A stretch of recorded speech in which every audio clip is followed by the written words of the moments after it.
menarik. Jadi untuk pertemuan pertama ini saya mengambil topik yaitu tentang bore pile, pile cap dan kolom beserta koneksinya. Jadi di lapangan kalau tujuan kita adalah kerja praktek, itu kita selalu ke detail-detail pelaksanaan. Jadi KP lebih menitik beratkan kepada pelaksanaan pekerjaan, metode pelaksanaan seperti apa, kemudian detail-detail pembersihannya, ya detail-detail pembersihannya, detail-detail backcastingnya, ya dan metode-metode pengecoran dan lain-lainnya. Nah, objek ini yang saya ambil, ya di gambar slide sebelah atas ini itu ada ilustrasi, di bawahnya adalah piling-piling atau bore pile, ya walaupun tidak persis ya, ini hanya 2 titik.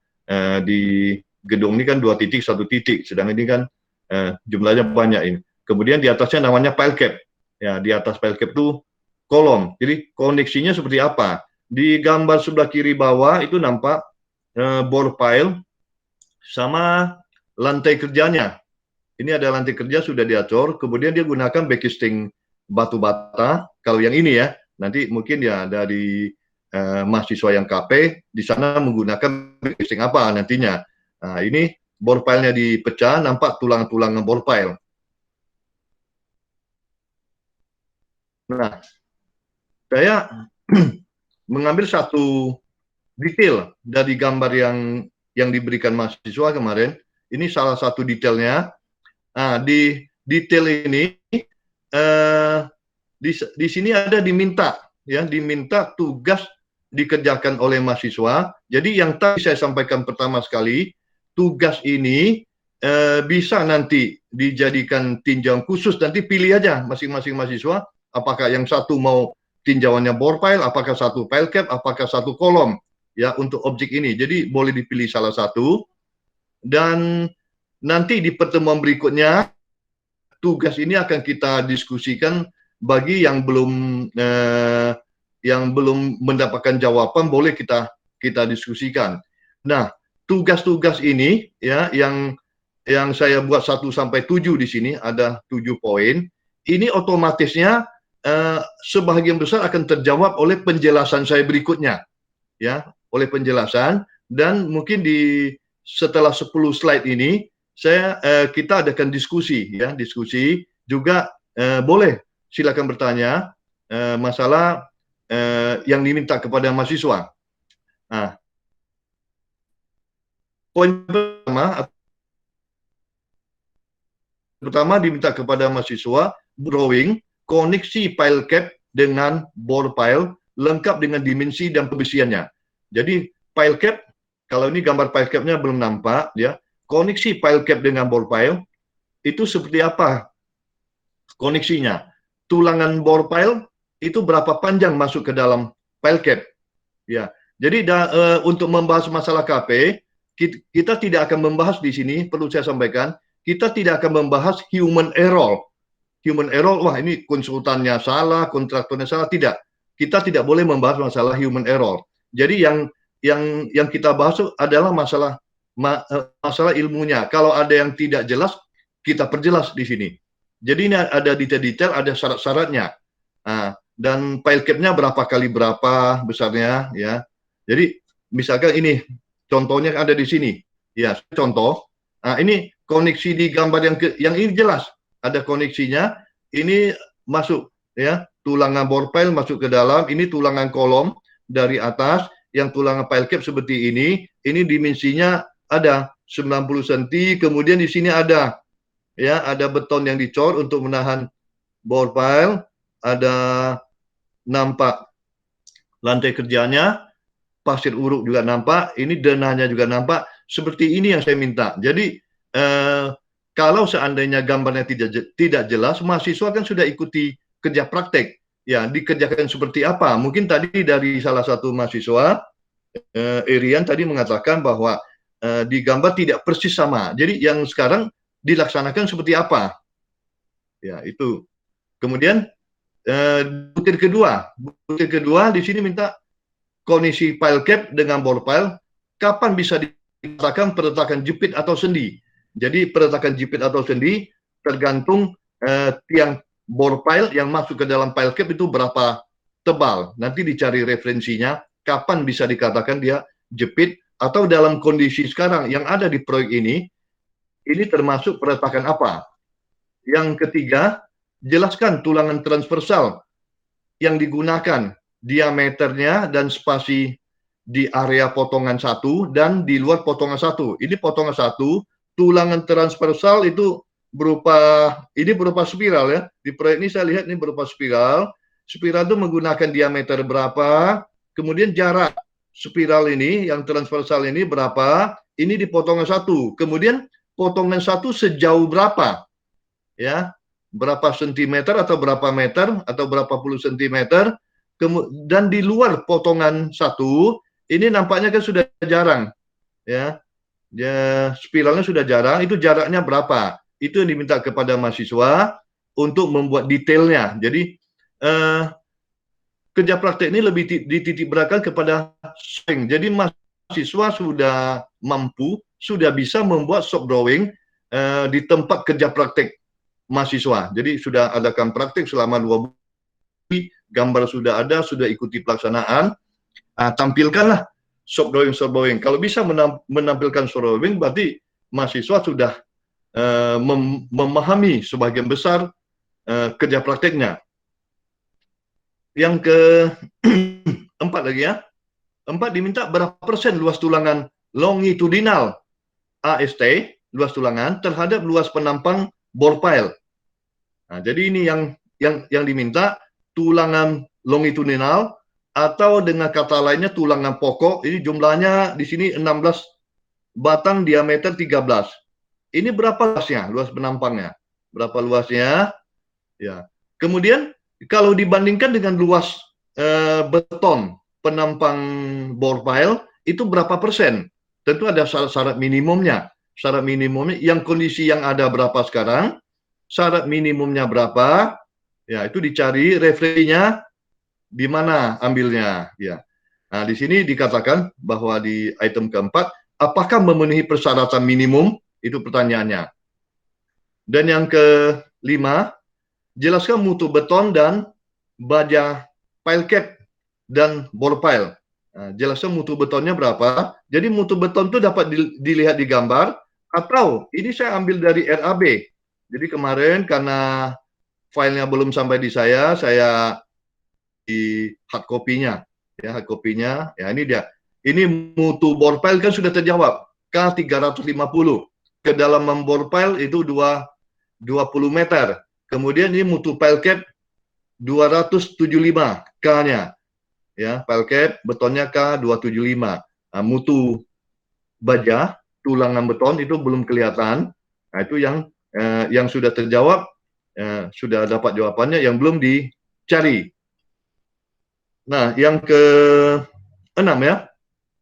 Ke-6, hitung berapa daya dukung bore pile terhadap material dan terhadap tanah. Ya, nanti saya akan memberikan arahan terhadap tanah, terhadap material dan terhadap tanah seperti apa. Dan yang ke-7, apakah ada hasil uji PDA? Nah, tadi ini ilustrasi gambaran yang saya minta seperti ini. Lengkap nih, jelas nih bahwa ini bore pile-nya masuk ke beton pile cap ini, di sini ada 10 cm, 8 cm. Nah, ini apakah ada persyaratannya? Ya, berapa senti semestinya? Ya. Nah, kemudian tulang-tulangannya seperti ini, ya. Ini tulangan kolom yang di atas kan nampak juga. Ya, seperti ini yang diminta untuk proyek ini, ya, untuk proyek gedung kuliah terpadu Politeknik Bengkalis. Nah, kita mulai. Ini slide yang saya tampilkan ini juga sudah merupakan kunci jawaban. Jadi di sini kita mulai dari gambar kiri atas, ya, kiri atas. Di sini ada persyaratannya berbeda. Ini bukan dalam satu grup file ya. Ini hanya ilustrasi menampilkan kalau persyaratan SRPMK, ya, SRPMK, sistem rangka pemikul momen khusus di sini. Bore pile yang masuk ke dalam ke dalam pile cap, di sini disyaratkan 100 mili. Ini ada syaratnya. Kemudian tulangan bore pile ini ada 40 diameter, 40 dB. Jadi diameter bore pile berapa dikalikan 40, itu persyaratannya. Nah, yang SRPMK bedanya dengan SRPMM, ini yang momen khusus, ini momen menengah. Ya, bedanya di SRPMK diminta ada spiral, ada begal, sedangkan di SRPMM ini tidak disyaratkan harus ada begalnya. Di sini sudah nampak. Ini untuk diameter 19 mili. Kalau dia menggunakan diameter 19 mili di sini. Nah, kalau menggunakan diameter 22, malah dB-nya lebih besar.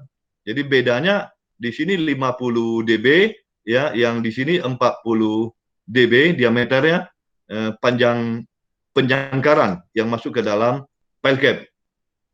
Nah, keterangan ini didapat, ini sebenarnya sudah cukup lama. Sekarang kita sudah gunakan SNI 2019. Nah, ini persyaratan sudah mulai dari SNI 03242847 2002. Jadi di SNI 2002 pasal 62 sudah diterapkan seperti ini. Nah, kita baca di sini ya. Yang pertama dikatakan tulangan kepala pondasi tiang bor atau tiang pancang biasanya hanya ditekuk, kemudian dicor, digabung dengan pile cap. Kondisi demikian hanya bisa digunakan untuk struktur biasa. Jadi ada SRPMB, struktur biasa, dan SRPMM, struktur rangka pemikul momen menengah. Jadi yang biasa dan menengah. Nah, di butir kedua dikatakan bahwa ya, tetapi untuk struktur SRPMK, bahagian kepala pondasi tiang harus dilingkupi dengan sengkang atau spiral yang berguna untuk menjaga inti beton, terutama untuk tiang yang didesain menerima gaya tarik. Nah, memang yang SRPMK lebih dikhususkan untuk struktur pemikul gempa.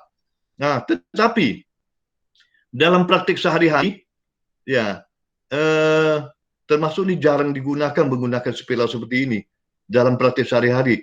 Saya sudah coba-coba cari ya di proyek-proyek yang ada, termasuk ini saya ambil dari Google. Ini nampak tulangan bore pile juga tidak ada spiralnya, tidak dipasang spiral. Jadi mungkin aja mereka bukan mendesain SRPMK, mungkin mereka mendesain SRPMB atau SRPMM seperti ini. Nah, ini tulangan bore pile-nya.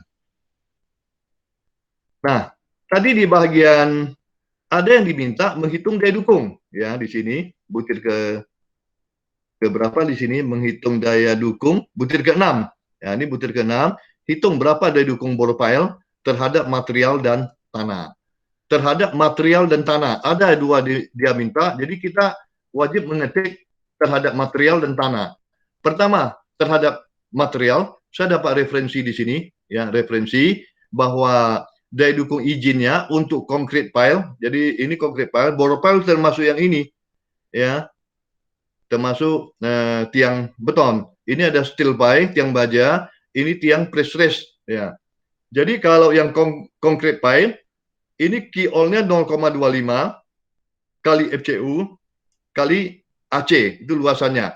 Jadi kiol ini ada daya dukung izin, kemudian FCU adalah mutu beton yang dia gunakan, atau FC action atau ya FC action ya, FC price ya, FC price. Kemudian FS ini ada tegangan lele baja. AC adalah cross section, luasan penampang bore pile. Ya, ini ada AC, ini ada AS, ini luasan penampang bajanya, steel. Di sebelah kanan, ini ada contoh perhitungan. Jadi di sini saya ambil contoh supaya nanti ketika mahasiswa mengerjakan PR-nya lebih mudah dibantu oleh contoh seperti ini. Ini contohnya beton K250. Ya, kalau sini dalam FC, ini dalam K50. Nah, kemudian kita lihat hitungannya, ya. Untuk FC-nya ini rumus umum, kita jadikan FC 0,83 kali 250, ya, ini rumus umum. Ini adalah konversi benda uji silinder ke kubus, ya. Kubus ke apa namanya silinder, konversi benda uji, kemudian konversi satuan dikalikan 10 karena 1 MPa 10 kg per cm persegi. Jadi di sini didapatlah bahwa K250 kalau hitung di FC, kalau kilogramnya, kalau kilogram per cm persegi 207,5, kalau satuannya MPa 20,75 MPa. Dan daya dukung izinnya tadi yang 0,25 seperempat FC kali AP. Ya, jadi luas tiang AP ini tiangnya diambil 20 kali 20. Jadi AP-nya 20 kali 20 400 cm persegi. Kiolnya adalah seperempat kali 207,5 kali 400 sama dengan 20.750 kg atau 20,75 ton. Ya, ini 20,75 ton adalah terhadap material. Kekuatan daripada material. Kita belum singgung masalah tanah. Yang kedua yang diminta adalah terhadap tanah. Kita lihat di sini terhadap tanah.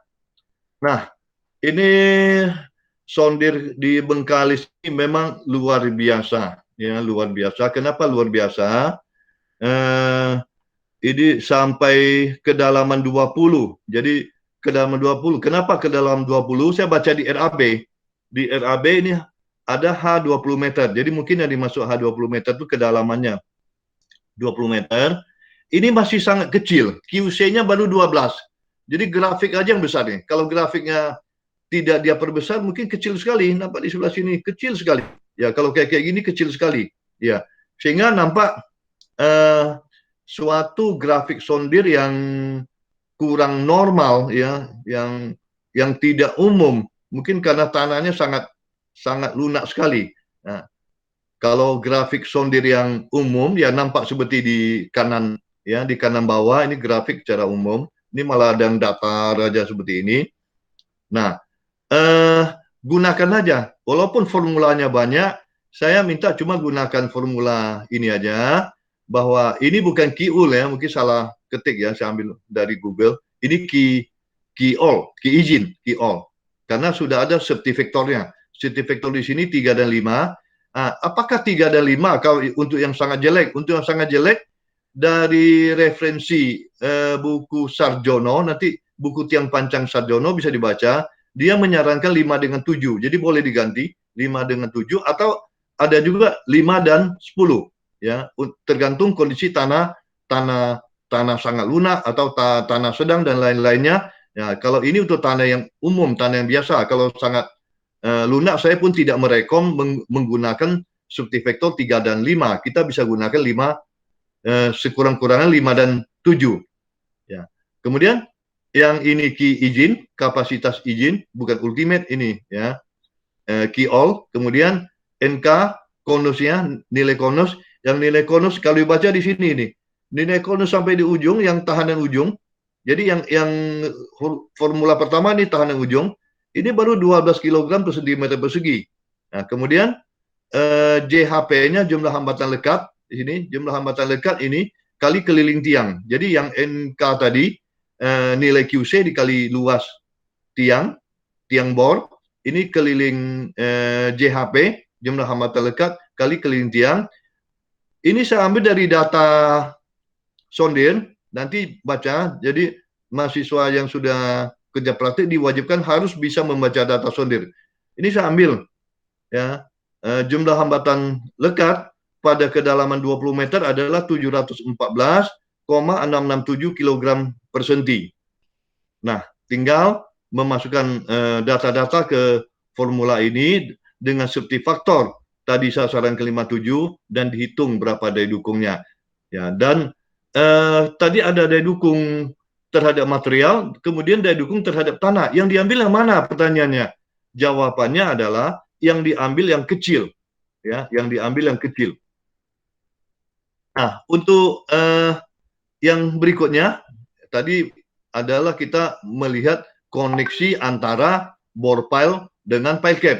Nah, sekarang kita adakan melihat koneksi antara pile cap sama kolom. Ini pile cap sama kolom. Di koneksi file cap dengan kolom juga timbul pertanyaan-pertanyaan di sini.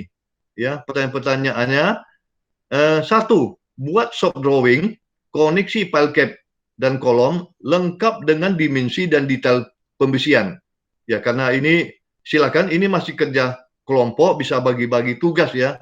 Ya, Anda kan bertiga, nanti bagi-bagi tugas saja. Jadi ini sama dengan yang diminta hubungan bore file dengan file cap. Sekarang minta hubungan kolom, ini pembesian kolom dengan file cap bersama ukuran dan detail-detailnya. Kemudian periksa berapa persen luas tulangan longitudinal AST terhadap luas penampang bore file terhadap kolom. Di sini bukan bore file ya, terhadap kolom yang ya, jadi periksa ini berapa persen luasannya ini terhadap penampang kolom yang ada. Kemudian yang ketiga, di mana sambung lewatan atau stek kolom ini kalau disambung di mana nanti letaknya.